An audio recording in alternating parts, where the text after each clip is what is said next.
In nomine Patris et Filii et Spiritus Sancti. Amen. Fratres carissimi, te eterum videre, Patris allegro, veritas liberabit vos. Welcome back into the jungle of Patris allegro. Protestantism, maybe yes, maybe no. Kita akan lihat dalam katekesi kita pada malam hari ini. Kalau Anda cermat mengikuti waktu yang bergulir, tahun liturgi yang bergulir, pasti kamu tahu bahwa bulan Desember adalah bulan Maria Immaculata. So, katekesi pada malam hari ini, saudara-saudariku, adalah bagaimana Immaculata dilihat dari perspektif metafisika klasik, filosofia perennis, metafisika yang berbasiskan pemikiran Plato, Aristoteles, dan Thomas Aquinas. Jadi stop dulu tipu-tipu pakai ayat untuk menolak. Mari kita melihat ke fondasinya. Struktur seperti apa yang melandasi tafsiran ayat per ayat, sehingga gereja perdana memahami Maria dikandung tanpa noda dosa, Santa Maria Immaculata. Ini salah satu dogma yang ditolak mati-matian oleh orang Protestan, bukan karena persoalan Alkitab, tapi karena persoalan landasan filosofis yang berbeda. Kita berdiri di tempat yang berbeda, lalu saling menunjuk hidung. Tapi mari kita lihat apa sebenarnya yang mendasari pemikiran Maria Immaculata. Oke ya, so this is saya beri judul Rahmat yang mendahului dosa. Analisis Thomistik atas Immaculata Conceptio. Analisis Thomistik atas Immaculata Conceptio. Oke? Jadi seperti ini, saudara-saudariku.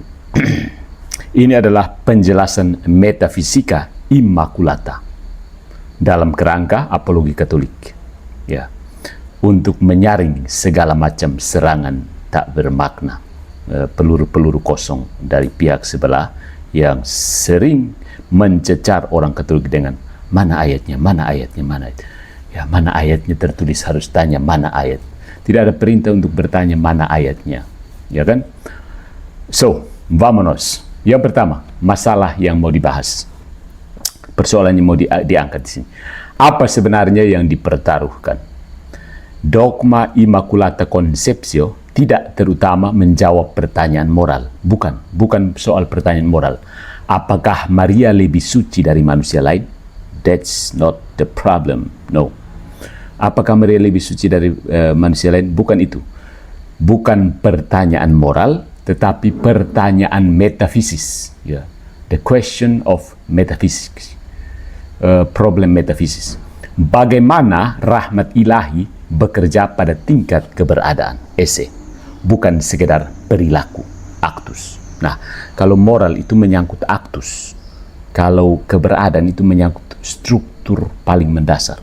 Ya. Kesalahpahaman klasik, terutama dalam kritik Protestan, adalah mereduksi dosa dan rahmat ke level forensik yuridis. Forensik yuridis itu maksudnya, bayangkan seperti seorang jaksa yang kemudian mendengar jaksa yang memvonis bahwa seseorang benar, kamu sudah benar karena alasan ini begitu. Status hukum maksudnya. Padahal gereja Katolik memahami dosa asal sebagai kondisi ontologis, suatu privatio gratiae originalis. Maksudnya apa? Kekurangan pada tatanan keberadaan manusia yang asali. Kurang, ada sesuatu yang kurang dari strukturnya sebagai manusia. Itu yang namanya dosa asal. Ya. Dosa asal itu kondisi ontologis, kondisi keberadaan. Privatio gratiae originalis. Kekurangan gratiae, rahmat pada awal mula. Kekurangan rahmat original. Begitu. Kekurangan rahmat original, bukan begitu. Jadi itu yang pertama, apa yang sebenarnya dipertaruhkan? Problem metafisik, bukan problem moral. Yang kedua, dosa asal sebagai privasi ontologis. Ini melanjutkan tadi kondisi ontologis. Di dalam metafisika tomistik, dosa asal itu bukan tindakan. Dosa asal bukan tindakan, tetapi kondisi kekurangan, semacam cacat, ya, disabilitas, ya. Dosa itu bukan tindakan, dia tidak berbuat sesuatu maka berdosa, bukan maksud itu. Dosa asal itu bukan kesalahan pribadi, tapi cacat pada partisi manusia dalam tatanan rahmat. Jadi ada tatanan rahmat, lalu manusia itu cacat dalam partisipasinya, tidak penuh, masih kurang. Jadi penyelamatan dari dosa asal tidak harus bersifat kuratif. Kuratif artinya penyembuhan setelah kejatuhan, tetapi bisa preventif, pencegahan sebelum jatuh. Jadi kuratif, tindakan kuratif itu mengobati, curare bahasa Latin. Preventif itu prevenire, sebelum kedatangannya, menjaga kejatuhannya. Prevenire dan curare. Jadi dosa tidak hanya harus menyembuhkan saja, tapi dia juga bisa mencegah. Ibarat seorang dokter yang hebat itu bukan saja tahu menyembuhkan penyakit, tapi juga tahu mencegah penyakit. Nah, disinilah ruang metafisis Immaculata terbuka. Ya. Yang ketiga, prinsip metafisis kunci ini yang harus dipegang. Potensia redemptiva Christi. Artinya apa? Kemampuan penyelamatan dari Kristus. Kesanggupan Kristus untuk menyelamatkan. Kuasa Kristus untuk menyelamatkan. Itu bahasa yang lebih kitab suci. Kuasa Kristus untuk menyelamatkan. Dogma Immaculata berdiri di atas prinsip ini. Kristus adalah causa universalis, penyebab universal dan transhistoris keselamatan, melampaui sejarah. Jadi, Kristus itu penyebab global, penyebab umum, penyebab seluruh, dan penyebab yang melintasi sejarah dari keselamatan manusia. Artinya, rahmat Kristus tidak terikat kronologi waktu. Jadi rahmatnya tidak tunggu bilang nanti Natal dulu baru rahmat turun. Makanya Protestan gas terus karena itu. Karena rahmat Kristus tidak terikat kronologi waktu. Yang kedua, salib bekerja secara kausal metafisis, bukan sekedar linear historis. Kausal metafisis itu maksudnya dia adanya itu menyebabkan keberadaan, bukan sekedar perjalanan waktu linear historis. Pada saat ini tahun 33 sebelum Masehi, sudah Masehi, tidak seperti itu. Nah, dalam bahasa skolastik kita diselamatkan post lapsum. Post lapsum itu artinya setelah jatuh. Kita ini, Patrus Allegro dan Anda sekalian yang menonton hoax ini itu adalah diselamatkan oleh Kristus sesudah kita jatuh. Maria diselamatkan prelapsum, artinya sebelum jatuh.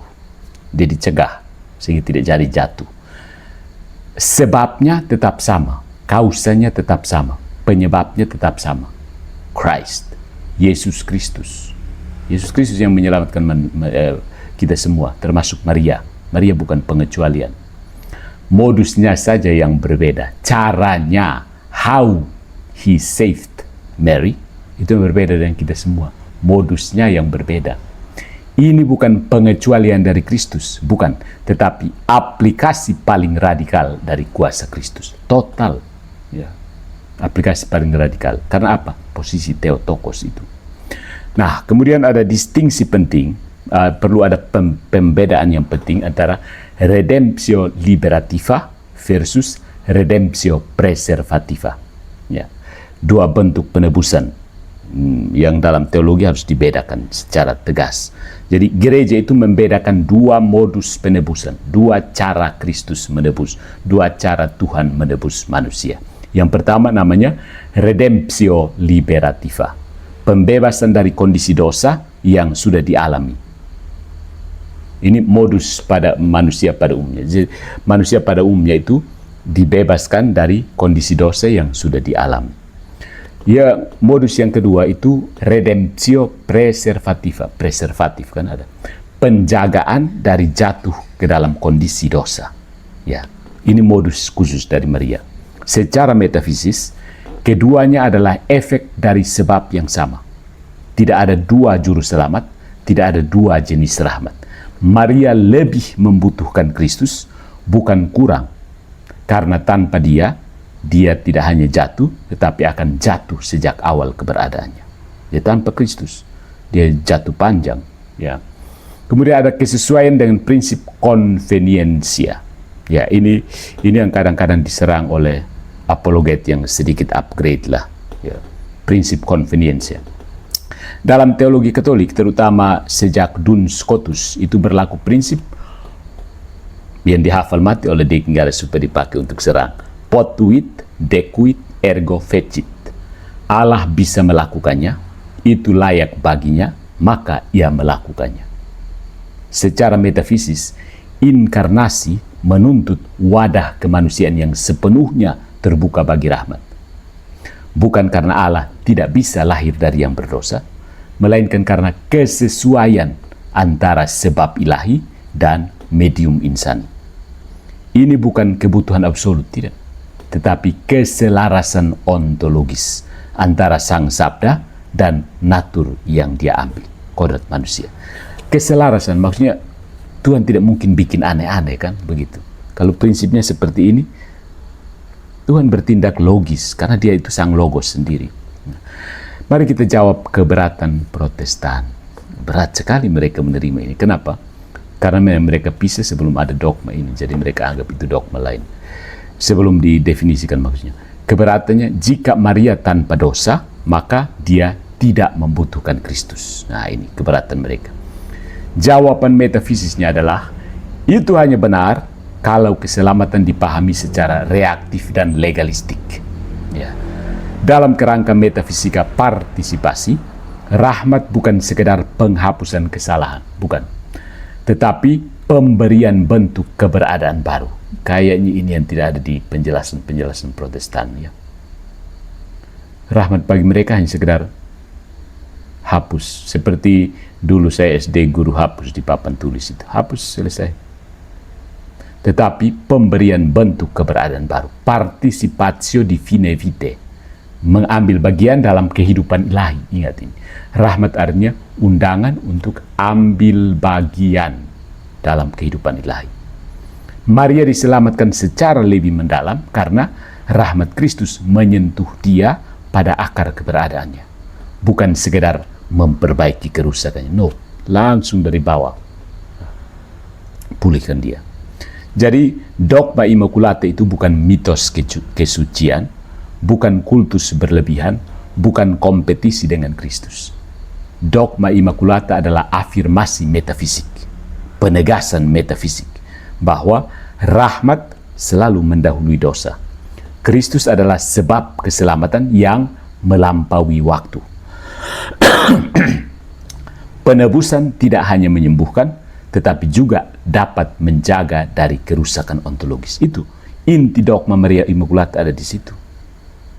Immaculata adalah ikon metafisis kemenangan rahmat atas kekurangan, bahkan sebelum kekurangan itu terjadi. Ya, jadi kalau orang gagal melihat bahwa soal Maria Immaculata itu soal Marianya, bukan soal Tuhannya. Lalu Maria hanya memantulkan, seperti rembulan hanya memantulkan cahaya dari matahari. Orang gagal melihat pantulan ini dan berpikir, oh itu ada matahari tandingan. Aneh. Oke, jadi mari kita sedikit elaborasi soal skema Thomisme, sebuah cabang filsafat yang digagas oleh Santo Thomas Aquinas. Skema Thomistik untuk paham apa itu Immaculata Conceptio dalam kerangka kerja. Kalau Anda pernah belajar filsafat secara formal, pasti terbiasa dengan actus, potentia, causa, participatio. Ya, ini semacam peta ontologis ya. Mari kita lihat. Jadi ada titik awal ya. Titik awal dari Thomisme itu adalah struktur dari keberadaan, struktur kenyataan. Segala sesuatu yang ada ini punya struktur ya, menurut Aquinas. Ada struktur yang jelas. Nah, dalam metafisika Thomas Aquinas, setiap entitas, segala sesuatu maksudnya, itu dipahami melalui 4 poros utama. Dipahami ya. Intelligible bisa dipahami melalui 4 poros utama. Yang pertama, esse atau keberadaan yang aktual seperti mouse ini. Itu keberadaan aktual. Kemudian esensia atau natura ini kodratnya apa? Hakikat mouse ini apa? Benda mati, katakanlah. Ya, jadi pertama dia keberadaan aktual mouse berwarna hitam. Esensianya ya alat bantu komputer. Aktus dan potensia, aktualitas dan kemungkinan bisa hancur, dibakar atau terbelah dua, itu potensinya. Nanti ini sekarang aktusnya sebagai mouse berwarna hitam, tapi dia berpotensi menjadi bahan bakar untuk roasting ayam goreng, roasting ayam panggang. Nah, tapi nanti baunya kurang apa ya, kayaknya dari karet. Ini aktus dan potensi. Kemudian ada kausa. Disebabkan oleh apa tiba-tiba ini barang hitam ini ada di tangan saya, ada gerak. Kausa. Jadi segala sesuatu yang ada itu dipahami melalui 4 poros utama ini. Adanya aktual, lalu esensinya apa, hakikatnya apa, lalu ada kemungkinan jadi apa, dan dari mana dia datang sampai ada di sini. Nah, itu maksudnya. Paham? Kalau tidak paham, nanti nonton ulang-ulang. Jadi manusia dari 4 poros utama ini kita melihat manusia. Manusia itu adalah ens creatum, ada yang diciptakan. Dan ens creatum ini berpartisipasi dalam hidup ilahi melalui gratia. Strukturnya begini. Mari kita kembali dulu ke definisi. Pertanyaannya, Allah itu apa sih? Apa Allah? Pertanyaannya, Allah itu sebenarnya apa? Hakikat dari keilahian itu apa? Esse ipsum esse subsistens, sesuatu yang ada karena dirinya sendiri. Dia ada karena diri sendiri. Yang lain-lain itu ada karena yang lain. Ya. Nah, manusia ini ada karena sang ada itu, yang partisipatio di dalam hidup ilahi itu melalui rahmat, gratia. Jadi rahmat itu memungkinkan kita untuk berpartisipasi di dalam sang ada sejati itu. Krik, krik, krik. Tangkap sonda ini. Sonda apa kamu dengar saja. Karena ini target audiensnya agak di atas ya, target audiens saya. Oke, khusus untuk video ini. Berikutnya tentang dosa asal dan skema tomistik. Nah, dari kita lihat skema tadi itu, mari kita lihat apa itu dosa asal. Dosa asal itu apa? Ada saya pernah mendengar argumen Protestan yang mengatakan dosa asal itu semacam zat yang ada dalam cairan sperma laki-laki, sehingga Yesus itu tidak bisa punya dosa asal karena tidak berasal dari sperma laki-laki. Ini terlalu biologis, fisiologis ya. Ya. Oke. Ya kan ada argumen Protestan yang begitu kan. Yesus bebas dari dosa asal karena dia tidak datang dari sperma laki-laki. Jadi seolah-olah dosa asal itu nempel di cairan sperma. Benih manusia. Oke, penjelasan yang membagongkan. Mari kita lihat status ontologis dari dosa asal itu sendiri. Status keberadaannya itu seperti apa? Dosa asal itu bukan aktus. Dosa asal itu bukan tindakan. Aktus itu istilah teknis filsafat realisme. Aktus itu artinya tindakan yang aktual. Waktu ini saya ulang-ulang aktus. Aktual itu dari kata aktus itu, kata sifat dari aktus. Dosa asal itu bukan tindakan atau aktus, dia juga bukan culpa personalis, artinya kesalahan pribadi. Dosa asal bukan kesalahan pribadi. Ya, jadi kalau misalnya teman-teman kita muslim yang mengatakan, tega sekali anak kecil begitu baru lahir, bayi baru lahir kok sudah kena dosa. Bukankah dia tidak pernah dia belum berbuat apa-apa? Tapi ini bukan culpa personalis, kesalahan pribadi. No. Apa itu dosa asal? Dosa asal itu privatio justitiae originalis. Itu bahasa Latinnya artinya kekurangan tatanan rahmat pada level kodrat manusia. Ya, jadi sejauh kamu manusia dan bukan ayam, babi atau burung, kamu pasti ada punya kekurangan tatanan rahmat. Kurangnya tatanan rahmat pada level kodrat manusia. Definisi ini menarik ya. Kurangnya privatio justitiae originalis. Kalau orang yang sering belajar bahasa Latin pasti langsung tangkap. Privatio justitiae originalis. Kekurangan tatanan rahmat, kekurangan keadilan ius. Kata rasanya ius itu diterjemahkan dengan adil, tapi adil dalam bahasa Indonesia, kata adil itu sendiri datang dari bahasa Arab. Sedikit ada nuansa yang lain. Kalau use itu kemudian ada muncul right, benar, dan seterusnya. Jadi kekurangan kelayakan pada level natur manusia. Artinya apa? Natur manusia, kodrat manusia tetap baik. Not total depravity. Buang itu total depravity. Natur manusia tetap baik. Ini kontra manikeisme. Saya sering berpikir bahwa Protestan, kebanyakan beberapa aliran Protestan itu masih membawa residu manikeisme dalam teologi mereka. Total depravity, tidak mau berhubungan dengan simbol-simbol. Itu masih ada residu dari manikeisme. Jadi natur manusia tetap baik, bukan total depravity, tetapi kehilangan forma supernaturalis yang seharusnya menata dia untuk baik. Dia kehilangan formanya saja, bukan materinya langsung rusak total, tidak. Rusak, depravity yes, total depravity no. Ya, depravity yes, total depravity sonde Pak, ada. Soalnya kalau total depravity berarti dia tereliminasi, tidak bisa ada. Segala sesuatu yang ada itu bonum. Omne ens est bonum verum pulcrum. Jadi kalau total depravity itu artinya tereliminasi dan tidak ada lagi. So, total depravity bukan istilah yang pas. Depravity, yes. Total depravity, no. Begitu. Maka, dosa asal adalah cacat pada tingkat potensia, bukan kesalahan aktual. Cacatnya pada tingkat potensia. Dan karena itu, karena dosa asal, maka dia bisa kecenderungan berdosa liar sekali. Begitu. Karena dosa asal. Karena dosa asal itu cacat pada tingkat potensi, bukan pada tingkat aktual. Ya. Kemungkinan, bukan yang sementara ada. Nah, mari kita lihat ke poin berikutnya. Ya, cukup cukup untuk menggebrak pemikiran Anda dan silahkan mengedukasi diri sendiri. Kita tidak panjang lebar seperti kuliah di ruang kelas yang saya harus bertanggung jawab 2 SKS, 3 SKS. Ini sekedar untuk membuka pandangan kalian bahwa dogma Maria Immaculata bukan sekedar suka-suka tafsir orang Katolik, no. Yang ketiga, rahmat sebagai forma super adita.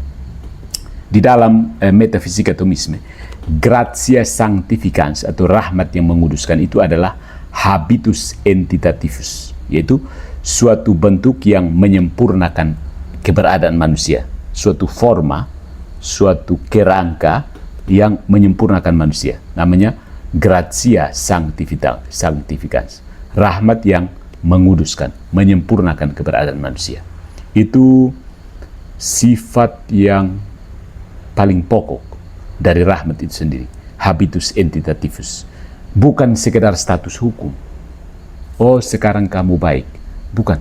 Oh, sekarang kamu bebas. Tidak, bukan pernyataan seperti itu. Kamu diperbaiki. Ya. Kamu dibebaskan, dibuat menjadi. Ya. Bukan dinyatakan kudus. No, beda. Kalau saya menyatakan bahwa kamu sudah sembuh, kalau dokter menyatakan kamu sudah sembuh, pernyataan itu saja tidak menjadikan kamu sembuh. Dia harus menjadikan kamu sembuh. Apa yang menjadikan kamu sembuh? Bukan pernyataan dokter itu, tapi obat yang menjadikan kamu sembuh. Perbedaan antara pernyataan dan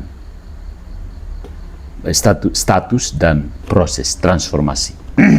Jadi rahmat itu tidak menghapus kodrat, tidak menghapus natur, tetapi menyempurnakan natur dari dalam. Rahmat ini menyempurnakan kodrat kita yang cacat tadi dari dalam. Gratia non tolit naturam sed perficit. Rahmat tidak merusak kodrat, tapi memperbaikinya. Tidak merusak kodrat, tapi menyempurnakannya. Gratia non tolit naturam sed perficit.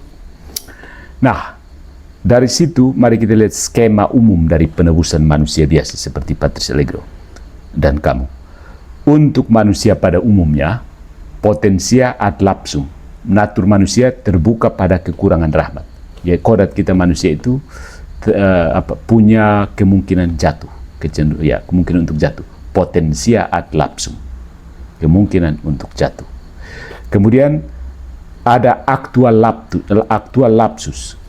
Dosa asal itu sebagai kondisi ontologis yang diwariskan. Itu aktual lapsus, kejatuhan aktual. Kemudian ada redemptio liberativa. Rahmat Kristus bekerja setelah kekurangan itu terjadi. Jadi potensia ad lapsum, kemungkinan untuk kekurangan rahmat, terbuka pada kekurangan rahmat. Kemudian dosa asal itu sebagai kondisi ontologis yang diwariskan. Dan akhirnya ada rahmat Kristus bekerja setelah kekurangan itu terjadi. Redemptio liberativa. Secara sebab akibat, hubungan sebab akibat, kausa efisiensinya adalah Kristus, kausa formalisnya adalah gratia, kausa finalisnya adalah partisipasi dalam kehidupan ilahi. Coba cek 4 bentuk kausa dari Aristoteles. Ya. Kausa efisiensinya Kristus, kausa formalisnya gratia, kausa finalisnya partisipasi dalam hidup ilahi, rahmat itu. Nah, kemudian itu kita semua. Jadi kita semua itu terbuka terhadap kekurangan sejak awal, kemudian berada dalam keadaan kekurangan itu, dan punya redemptio liberativa. Kita dibebaskan, kita diselamatkan setelah kejatuhan kita. Ya. Nah, skema metafisis Immaculata Maria agak berbeda. Inilah inti persoalannya.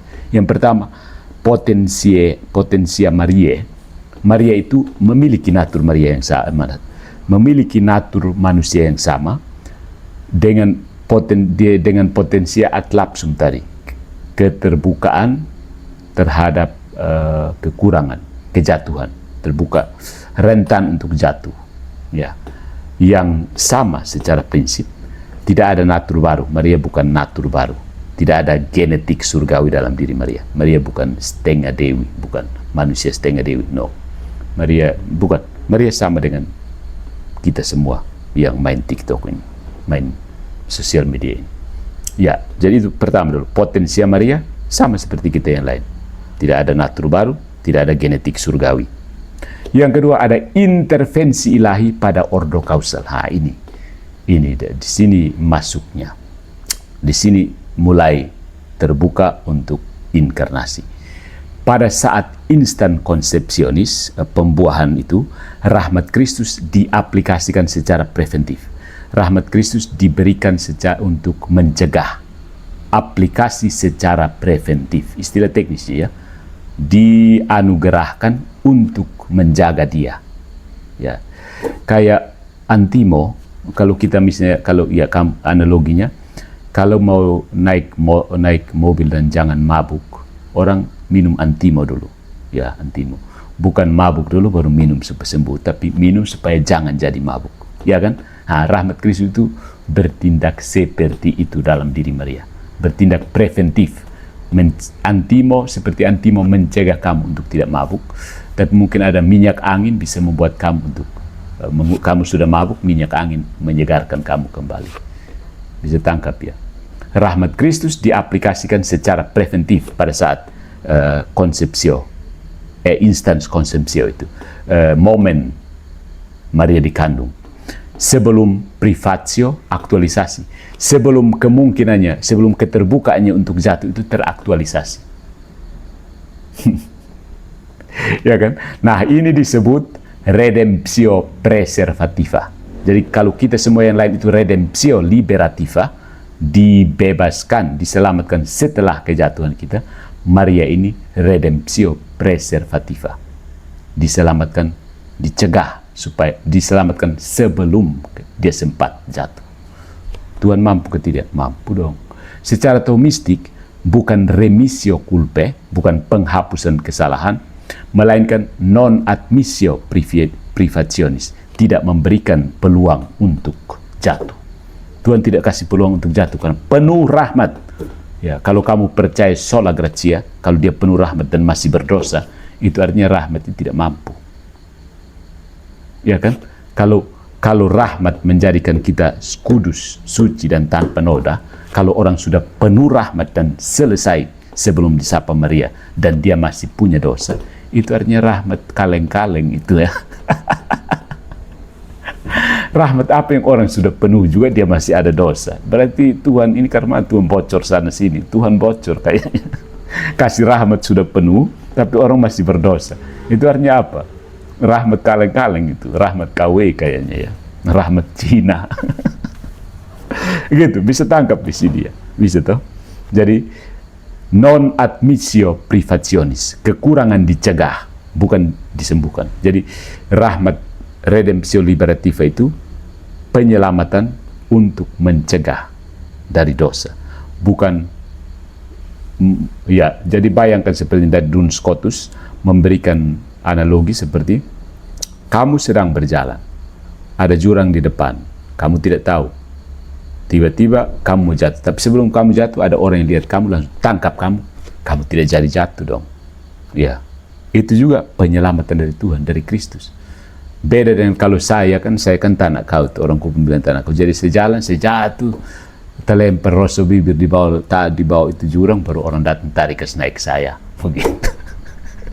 Ya, jadi sama-sama juru selamat kita itu orang tadi. Siapa, katakan dia siapa ya, begitu. Al-Mifu, kita katakan dia Al-Mifu.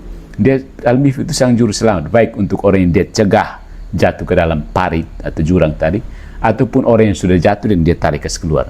Dia satu juru selamat, ya. Tapi tindakannya berbeda. Tindakan pertama dia mencegah orang yang jatuh. Tindakan kedua karena ini orang tanah kau, ya dia jatuh terus, ya dia tarik keluar. Sama-sama penyelamatan. Sampai sini bisa paham ya. Itu analogi dari Duns Scotus menegaskan Thomas Aquinas. Jadi skemanya seperti ini. Coba bayangkan potensiaat lapsum, keterbukaan untuk berdoa, keterbukaan terhadap kejatuhan, itu manusia biasa ada, pada Maria juga ada. Jadi sama-sama terbuka untuk jatuh. Nah, aktual lapsus, kejatuhan aktual, manusia biasa ya, Maria sonde, tidak. Karena dicegah tadi. Jadi tidak ada aktual lapsus pada Maria. Kemudian gratia Christi, rahmat dari Kristus, itu pada manusia biasa kita itu kuratif, menyembuhkan. Sementara pada Maria preventif, mencegah, ya kan? Nah, status ontologis kita manusia, saya dan you, itu dipulihkan. Untuk Maria dijaga, ya, dipulihkan dan dijaga. Dua hal yang berbeda. Tidak ada kontradiksi metafisis, ada. Yang berbeda hanya modus kausal, cara penyebaban, cara ketersebaban, modus kausal, cara penyebab, ya, bukan sumber rahmat. Sumber rahmat tidak berbeda, hanya cara menyebabkannya itu yang berbeda. Sumbernya tetap satu dan sama, Tuhan kita Yesus Kristus, juru selamat. Nah, di sini Kristus adalah causa universalis, penyebab segalanya, penyebab universal. Nah, poin krusial dari Thomistik adalah bahwa Kristus adalah causa efficiens universalis salutis, penyebab efisien dari keselamatan universal, yang bekerja supra tempus, melampaui waktu. Ya. Causa Jesus Christ est causa efficiens universalis salutis, yang bekerja supra tempus, melampaui waktu. Jadi rahmat salib yang peristiwa Golgota itu bisa diterapkan post factum atau pre factum, sesudah kejadian atau sebelum kejadiannya. Faktumnya adalah peristiwa Golgota, salib di Golgota. Itu rahmatnya diterapkan post factum, sesudah kematian Yesus itu, atau sebelum kematian Yesus. Rahmatnya tetap, karena Kristus bekerja melampaui waktu.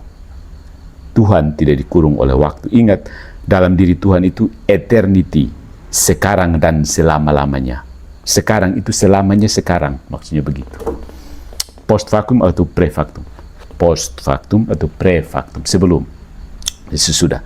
Dan rahmat ini diterapkan tanpa merusak koherensi sebab akibat. Saudara, dalam bahasa metafisika, causa prima non ligatur tempore, penyebab pertama tidak terikat oleh waktu, tidak terkekang oleh waktu. Causa prima non ligatur tempore, causa prima, penyebab pertama tidak terikat urutan waktu. Jadi hari ini dulu jam 9 saya makan habis, mandi habis, cuci muka habis, tidak potong rambut, tidak potong jenggot, tidak. Ada urutan kronologi, tapi rahmat Kristus bekerja tidak melampaui kronologi waktu. Sebab pertama, causa prima, ingat, causa prima itu Tuhan, ya. dalam metafisika atau mistik, causa prima identik dengan Tuhan. Tuhan ini tidak terikat urutan waktu. Causa prima tidak terikat urutan waktu. Causa prima non ligatur tempore.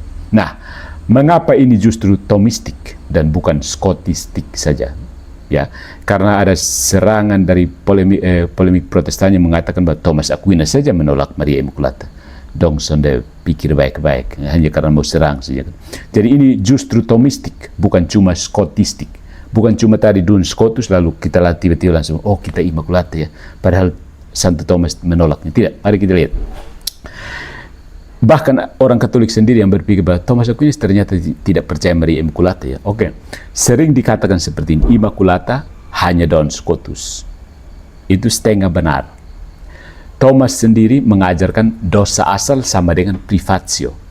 Rahmat itu habitus entitativus, entitas yang menjadi kebiasaan. Sebab ilahi, kausa ilahi itu bekerja melampaui waktu. Itu ajaran dari Aquinas semua. Scotus, Duns Scotus ini kemudian membuat mensistematisasi, mensistematiskan, mengatur ulang, membuatnya jadi sistematis, implikasi logis dari ajaran Thomas Aquinas ini, bukan membatalkan Aquinas. Ya, jadi sebenarnya Aquinas memberi dasar. Dia tidak menyebut Maria berdosa atau dia tidak menyebut Maria Immaculata, tapi dia memberi dasar yang konsekuensi implikasi logisnya ditegaskan oleh disistematisasi. Bahasa Indonesia ini kadang disistematisasi, artinya dibikin jadi sistematis, dibikin menurut sistem, dibikin mengikuti sistem, ya. Disistematisasi oleh Duns Scotus. Dogma ini bukan anti-Thomistik, bukan, melainkan justru konsekuensi logis dari metafisika partisipasi Thomistik. Ya, konsekuensi logis dari metafisika partisipasi. Nah, mari kita lihat kontrasnya dengan model forensik dari reformasi itu. Di dalam teologi reformasi itu, teologi yang sudah dibuang pada abad ke-16 ya, dari bidat Protestantisme. Model forensik itu dosa sama dengan status hukum, rahmat itu deklarasi eksternal, dan keselamatan itu berupa imputasi, diperhitungkan. Nah, dalam model ini Immaculata memang tampak son perlu. Mau buat apa? Kok ini Tuhan tinggal dengan lu selamat, mau buat apa lagi? Begitu ya. Nah, dalam model forensik ini Immaculata memang tidak perlu. Tetapi dalam Thomisme, keselamatan adalah transformasi ontologis. Ini penting. Transformasi ontologis, perubahan keberadaan, perubahan status keberadaan. Itu keselamatan. Bukan sekedar vonis yuridis. Tuhan bilang, itu Yesus mati, lu bebas lu. Itu Yesus sepuk anak saya bunuh kas mati, lu bebas sudah. Soalnya ada itu teologi main-main itu. Tidak ada. Buang itu apa imputatio ke apa deklarasi kayu apa justifikasi by deklarasi imputasi apa, tidak usah, itu teologi main-main saja, teologi tidak mendalam. Nah, ringkasan skemanya seperti ini saudara-saudari secara padat. Yang pertama, dosa asal itu privatio bukan actus, artinya kekurangan bukan kondisi aktual. Rahmat itu bentuk atau forma, kerangka yang menyempurnakan keberadaan kita. Rahmat itu menyempurnakan keberadaan Patris Allegro misalnya. Kemudian Kristus itu kausa universal dan transhistoris, melampaui waktu, melampaui sejarah. Kemudian Immaculata itu aplikasi rahmat preventif. Oke, ini saya pakai istilah teknis, silahkan cari sendiri penjelasan. Karena saya harus menetapkan target audiens ya, kalau tidak kita akan kemana-mana, tak gendong kemana-mana, ke utara, selatan, timur, barat. Oke, Immaculata aplikasi rahmat preventif. Tidak ada pengecualian dari Kristus. Ya, tidak ada yang dikecualikan dari Kristus. Bunda Maria juga diselamatkan oleh Kristus. Jadi jangan bilang, itu kan Bunda Maria bilang, aku bersukaria karena Allah juru selamatku. Jadi dia tidak. Ya, berhenti. Ya, itu dia diselamatkan oleh juru selamat. Yesus, oleh Allah, maka dia sanggup menyanyi itu. Kamu pikir Maria tidak tahu diri? Tidak ada pengecualian dari Kristus, dan justru afirmasi paling kuat atas kuasa penebusannya itu adalah dogma Maria Immaculata. Ya, jadi Kalau sekedar mana ayatnya, kita ajak Protestan lain harus buang bahkan hampir setengah bagian ajaran Protestan. Tritunggal tidak ada ayatnya, tetap mereka pakai. Natal tidak ada ayatnya, inkarnasi tidak ada ayatnya, 27 kitab suci perjanjian baru tidak ada ayatnya, pendeta tidak ada ayatnya, bagaimana bangun STT, tata cara membangun STT dan memilih rektor tidak ada ayatnya. Panduan untuk bicara di YouTube tidak ada ayatnya, tapi mereka tetap gas. Tapi kalau sudah soal Katolik, pokoknya tidak ada ayatnya, kami bisa pusing. Tunjukkan ayatnya. Jadi, keluarlah dari inkonsistensi. Ya. Tapi, saudara-saudari, perlu diingat, kalau Protestan mau konsisten, sulama bubar.